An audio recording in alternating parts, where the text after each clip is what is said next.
Hi guys, and welcome back to my YouTube channel. Today we are discussing the cost of living in Thailand. As you guys know, I've recently moved out to Thailand a month ago. So we're going to be specifically talking about the cost to move out to Thailand, specifically Bangkok, Thailand, for somebody that is of a medium-sized budget. I was not looking to move here because I was cheap. Yeah, but no, I feel like a lot of people move into maybe an apartment that's $240.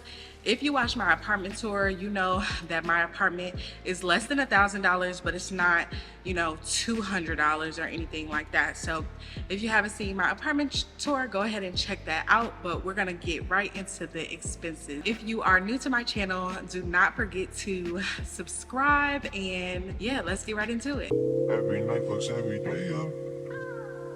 Every day patches the night up. Oh God, you should match it, it's that Okay, so as you guys know, I have moved out to Thailand. So obviously the first thing to get here is going to be your transportation, which I took a flight. I took a Turkish airline flight from Mexico to Bangkok. I wasn't traveling from the United States. So that either made I think that it really was like, when I did the comparison, the prices were around the same.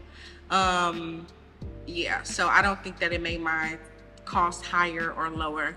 The cost of my flight was $1,089 plus the flight for my cat, which you have to keep in mind, I do have a pet, so it's going to cost you a little bit more to move out the country when you have an animal, because not only do you have to pay for things for you, you have to pay for things for them.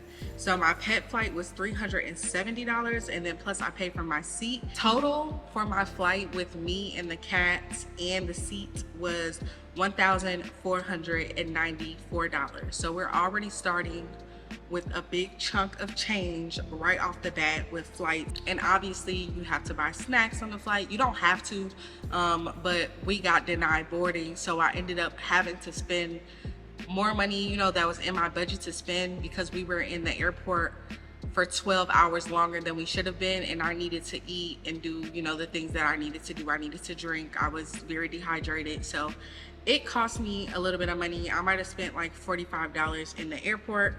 So with that $45, that brings my traveling expenses to $1,539, which is hefty. Okay, so I would budget around $1,200 per flight if you're coming from the United States. But yeah, with the pet, I would budget around like $1,750. It costs a lot. There are a lot of fees that go into that. Next, we have transportation.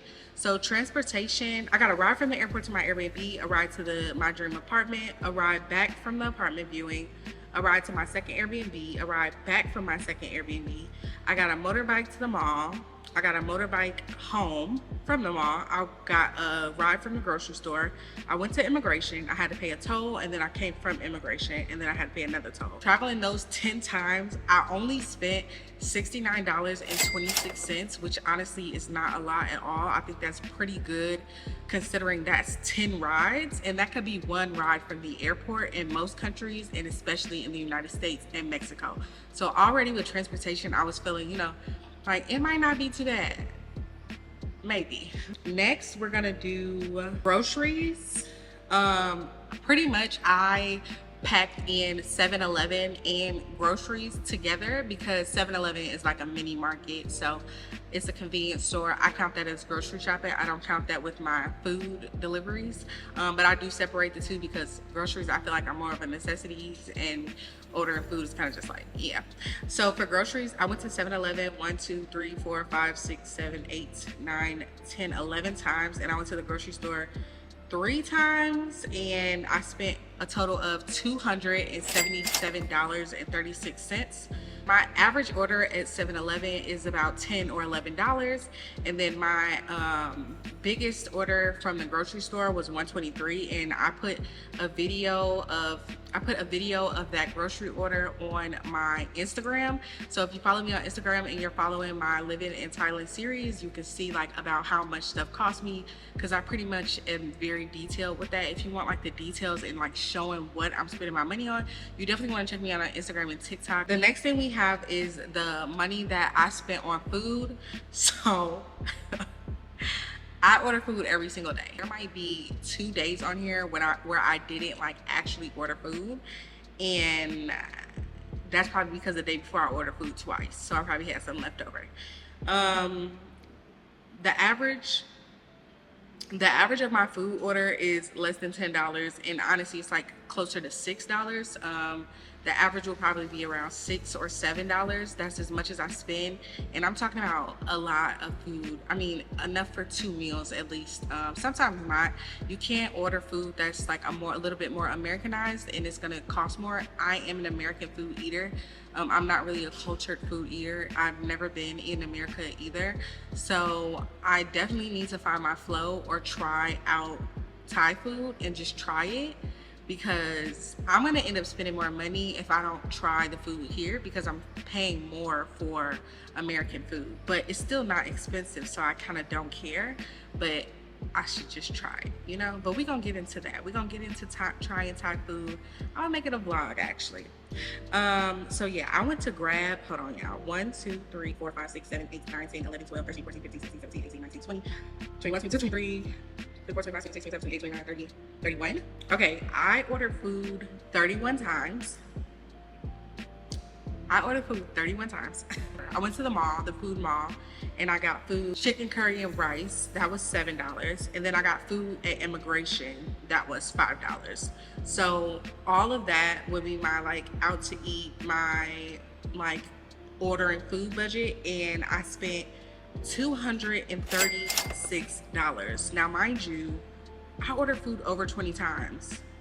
I only spent $236. I probably ordered, I ordered 2 of everything when I'm ordering, and a lot of their food come like that. Like you get 2 burgers, 2 nuggets, 2 drinks, and I'm like, you just can't pass that up for $6. I gotta get 2. Like, so it's a lot of food, and I'm ordering once a day, and like I'll eat off of that for the whole day. And I think that's a part of me just being cheap and like saving money until I like get on my feet here.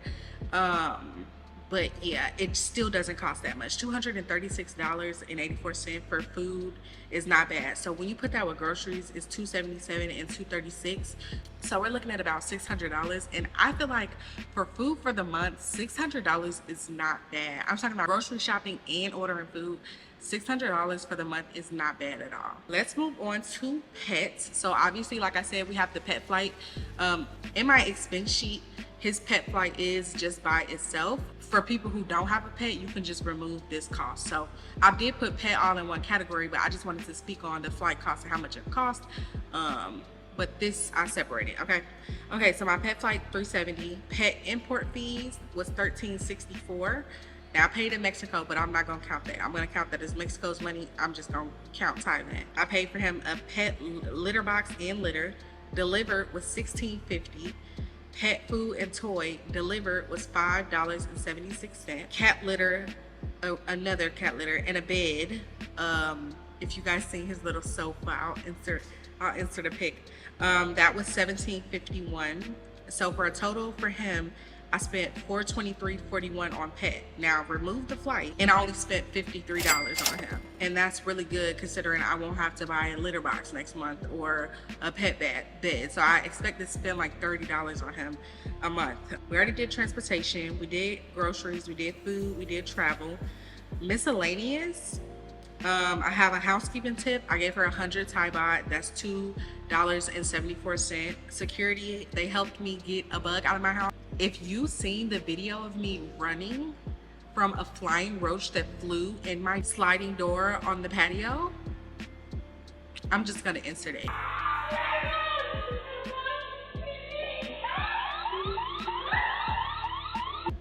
Yeah, I had to tip him. I gave him 100 Thai baht, which is $2.74.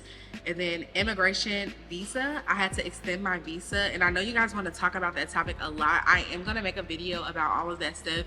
I think you guys just, when people move places, we're kind of working through this stuff as well. Like, we're figuring it out. So as I figure things out, I will definitely share them with you. I'm like very on top of sharing everything. Like, it's July 7th and July 6th was my 1 month. So for me to be filming this the next day and about to put it up on July 7th in America, like, yeah, No, I'm gonna put it up July 8th. Like, yeah, that was like, I'm getting stuff done. I'm getting to it. Okay, I'm getting to it.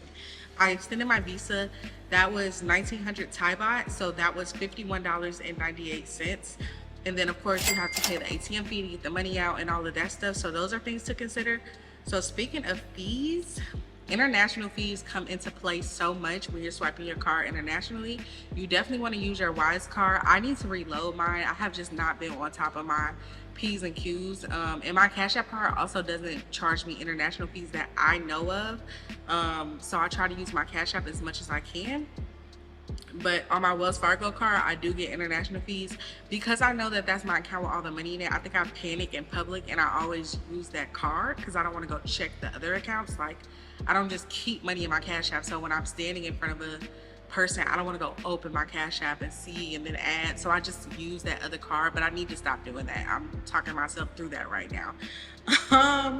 But yeah, so there are a lot of ATM fees. I think I have over 10 here. 39 cent, 8 cent, 15 cent, 48 cent, 33, 32, 40, 42, $5. Okay, so the $5 is going to be the non-ATM fee. Not only do I get the $5 from my bank, I get $6 from the Thai ATM. They charge 6, the bank charges 5. So that's $11 you never gonna see, and that could be adding up. If you go to the ATM 5 times a month, that's $100 that's just walking away and getting up. So I definitely want to look into a Thai bank account. I definitely want to look into taking out as much money as you can, but as much money as you can is not a lot of money. The max that you can take out is 30,000 Thai baht. That is less than $1,000. So it's like going to have to keep on doing it because the max is not a high amount. So it's got its pros and cons. You definitely probably want to open a Thai bank, but I have to look into, you know, how that works and all of that stuff.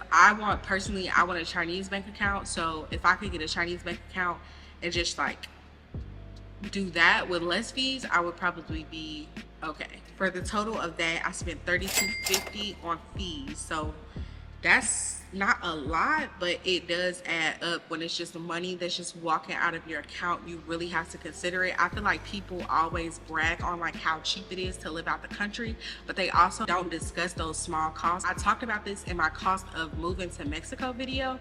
I feel like a lot of hidden costs are there that people don't talk about, a lot of stuff that you got to pay for that people don't talk about, and they just make it seem like, oh, it's so easy. I'm not trying to scare anybody out of moving, but I don't want to come on here and pretend like it's oh so easy and cheap to move to another country, because it's just not that simple. Other than that, we obviously have the big deal, which is the rent. But before I jump into the rent, I just want to discuss my phone bill.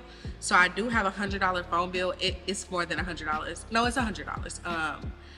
It's $100 phone bill from back home. You can either get a Thai SIM card, which I just got a Thai SIM card yesterday. I have not paid my phone bill yet. Well, I paid this one, but I haven't paid the one that's due on the 9th. I don't know. I'll probably pay it later, to be honest.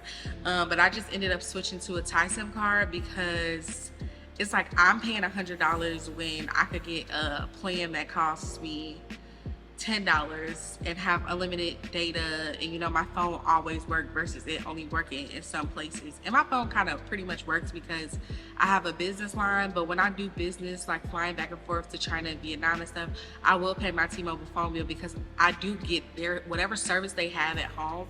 T-Mobile does match me to that plan, so I do pretty much have service almost everywhere. It's just like a limited amount of service, but in Thailand it is unlimited. It's just slow and it just wasn't worth it. I'm not talking to anybody on the phone. I'm only doing FaceTime. So you want to make sure you shut off all of your subscriptions, your phone bill, anything that you don't need when you're moving out the country. You need to shut it off, because when you get over here and you can't make those international calls, or you don't want to do a long distance call, or you worried about money and you don't want to have to worry about any of that. So shut it all off. For the Hulu, I couldn't even log into Peacock and deactivate my account in Mexico. I just had to like change cards. So make sure you take care of that. And then the other miscellaneous bills was my Identity IQ. That's my credit score stuff, my YouTube, Apple, Canva. So that all came to $155. So that is about $200 in other bills. You definitely want to not only add up the cost of what it costs to moving here, but whatever bills you already have a responsibility to handle to that. So for the final bill, which is the most important, it's gonna be rent and bills. Now, mind you, moving to Thailand, I had to get an Airbnb. My apartment was not ready when I got here, so I had to get an Airbnb, and that costs money. And I didn't only have to get one Airbnb, I had to get 2 Airbnbs because this apartment was supposed to be ready on the 16th, and it wasn't ready until the 18th because the person was moving out on the 16th. So yeah, the apartment's not available from the date that they put. It's available after that date. I don't think it's like that in America. It could be, but I don't think so. I feel like it would be the day after the person moves out. So I had, my first Airbnb was $445.92, and that was for 10 days. My second Airbnb was $98.50, and that was for 2 days. So that's already $550.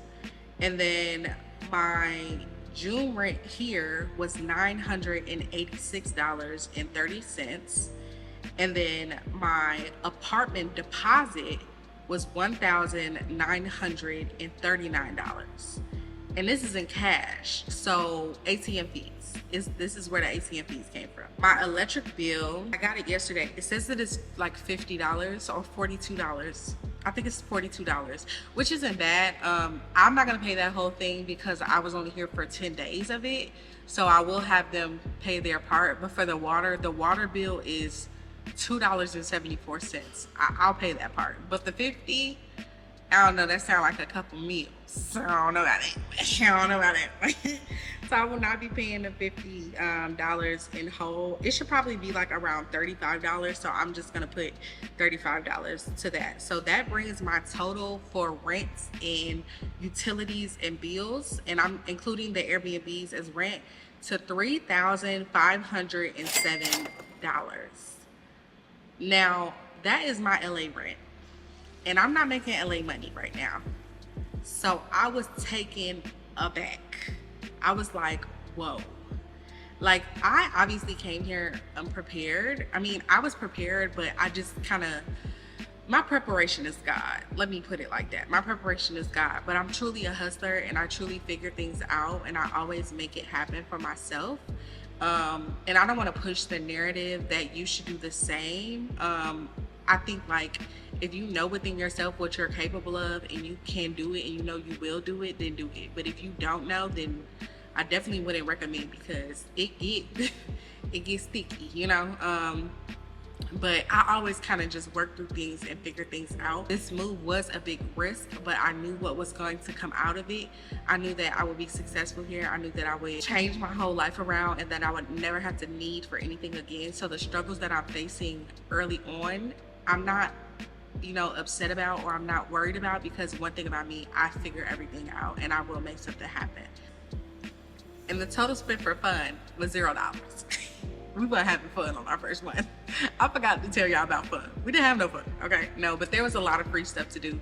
And I definitely took a hold of all of the free opportunities that Bangkok has, because I think when you move here, people try to do a lot, try to island hop, try to do this, try to do that, try to flex on the gram. Me, I'm gonna keep it humble. I did all the free stuff. I walked around the malls, I window shopped. I kept it to a minimum. I went on the bikes and I went to eat. That was my fun, with $7 meal that I ate, and walking around, and someone bought me a Krispy Kreme donut, and yeah, that was my fun. And I've had a lot of fun. I had a lot of fun doing that. That brings the total spent moving to Thailand for me to $5,981.73. I am in the red over $3,000. Yeah. So with that being said, that's how much it cost your girl to move to Bangkok, Thailand. I moved in, you know, a nicer building. I live in a nicer area. I do kind of nicer things. So going forward, don't expect my cost of living to be low. It could get even higher, you know, as the budget expands. So will my activities. I plan to have a pretty high travel budget. I plan to have a pretty high fun budget. The only thing I expect to be lower is obviously I won't have to pay a $2,000 deposit. I won't have to pay for a $2,000 flight, you know, so things will be much cheaper. I feel like $6,000 to move here isn't that bad. I think to come to Thailand, you should definitely have $10,000, but you can do it without having $10,000. Especially if you don't have a cat or you don't have, you know, kids or anything. I think that you could make it happen. If you're not looking for a luxury lifestyle, you can make it happen with less. Me, I'm not the bougie, but I ain't living like I'm pure. I'm not living like I'm Dior or Pior. I'm somewhere in like the middle. So yeah, I probably always live like the middle because I got bougie tendencies, but I'm from the hood and I always will be, you know. So as long as my house nice, that's what matters to me, you know. If you can live in a 250, and you can live in a nice ass $250 apartment in Thailand, but that's just not the choice that I made. I like spacious. I like more than just going to the amenities, you know. I like my actual apartment to be nice. But yeah, guys, I don't want to ramble because I just get to talking.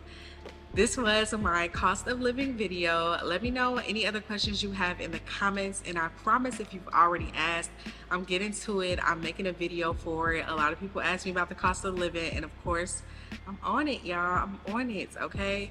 I will see you guys in my next video, and leave some comments for me, okay? Leave some thumbs up, and don't forget to subscribe. See you in the next one, guys.